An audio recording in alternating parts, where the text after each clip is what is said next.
Pastor जी हो जाए तो भैया प्रार्थना कर दो, तो ये हमारी समस्या टल जाए।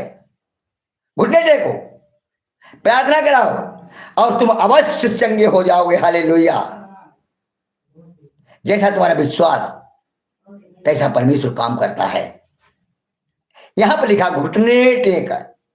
एक मनुष्य आया, उसने घुटने टेके। भीड़ तो चली रही थी, आज भीड़ चल रही है। घुटने टेकने वाला एक नहीं, जो हम अपनी समस्याओं से आजाद हो पाए। हालेलुया। परमेश्वर आप सबको आशीष दे। हम चाहते हैं कि आप सुनते रहना, जाग रहे ना। परमेश्वर आप सबको बहुत बहुत आशीष दे, क्योंकि वचन जब होता है तो नींद बहुत आती है, चाहे दिन हो चाहे रात हो। रात सोने के लिए होती है, दिन जागने के लिए होता है। पर वो शैतान, वो टेढ़ी बेड़ी जाती हमें सुवा देती आके कि वचन कहीं समझ लिया तो मेरा इसके जीवन से पल्ला साफ हो जाएगा, इसलिए वो तुम्हें सुभाएगा आगे। हालेलुया। ध्यान रखें, स्मरण रखें, आगे बढ़ते रहें, कि परमेश्वर का वचन कह रहा तुम जब तक दीन और नर्म नहीं होगे तब तक हम तुम्हें आशीष नहीं दूंगा। पक्का वायदा है। और आप दीन होना सीख लें, जो कि परमेश्वर तुम्हें सारी सारी आशीषें दे दे। हालेलुया।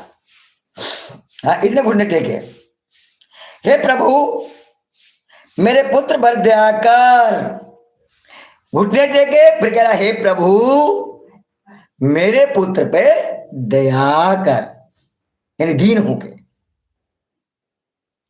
ऐसे नहीं आया यीशु प्रार्थना कर दो कि ठीक हो जाए। आज तुम लोग ऐसे ही आते हो, दया कर। हे प्रभु मेरे पुत्र पर दया कर, क्योंकि उसको मिर्गी आती है और वह बहुत दुख उठाता है और बार बार आग में और बार बार पानी में गिर पड़ता है। उसको क्या रोकता? मिर्गी आने का, कि बार बार पानी में बार बार आगे में गिरने से कि ये जल्दी मर जाए और उसे मार दूं मैं और उसकी आत्मा कब्जा कर लूं। हो सकती मेरे घर में समस्या हो, मैं प्रार्थना करा रहा हूं और ठीक नहीं हो रही, निकल नहीं रही, तो इसके मतलब है कहे तो पास्टर में कमजोरी है, कहे तुम्हारे विश्वास में घटी है। मगर स्मरण रखो परमेश्वर अपने वायदे पर अटल रहता है।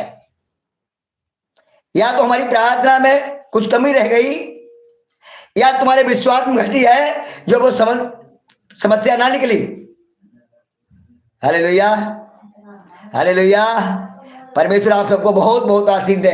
मैं बताना और समझाना चाहता हूं, घटी हम दोनों में हो सकती है, हमारे परमेश्वर कभी घटी नहीं होती है। और ना ही उसके लिए कभी कुड़कुड़ाना, ना ही उस पर दोष लगाना।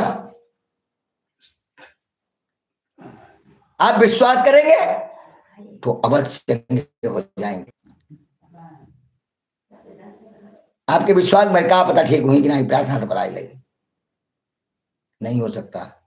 प्रभु को वचन कहता है कि तुम जब प्रार्थना मांगो या प्रार्थना करवाओ तो अटल विश्वास हो, उसमें कोई संदेह ना रखे और प्रतीत करने के हमारा हो गया तो अवश्य हो जाएगा। और विश्वास, विश्वास पर ध्यान रखें। विश्वास तो किया है, आप भवन में जाते हैं, प्रार्थना कराते हैं, दान भी करते हैं, उपवास भी उठाते हैं, फिर भी समस्या नहीं जाती। इसका मतलब क्या है? इसका मतलब यही है कि मैंने कर्म को नहीं बदला। कर्म बिना विश्वास मरा हुआ है। अब विश्वास जब मरी गया तो काम क्या करेगा? विश्वास का आपका है मगर आपको नहीं पता वो मर चुका है। क्यों? क्योंकि आपने कर्म को नहीं बदला। कर्म को बदलेगा जब परमेश्वर के वचन को सुनोगे, गलत काम को छोड़ोगे और भलाई में आ जाओगे तो तुम्हारी हर एक समस्या हल हो जाएगी। परमेश्वर आप सबको बहुत बहुत आशीष दे। मैं बताना समझाना चाहता हूं कि परमेश्वर आपको आशीष दे। Hallelujah, hallelujah. परमेश्वर आप सबको बहुत बहुत आशीष दे। मैं बताना समझाना चाहता हूं कि परमेश्वर आपको आशीष दे। हालेलुया। परमेश्वर आप सबको आशीष दे। धन्यवाद करना चाहता हूं परमेश्वर का। हालेलुया।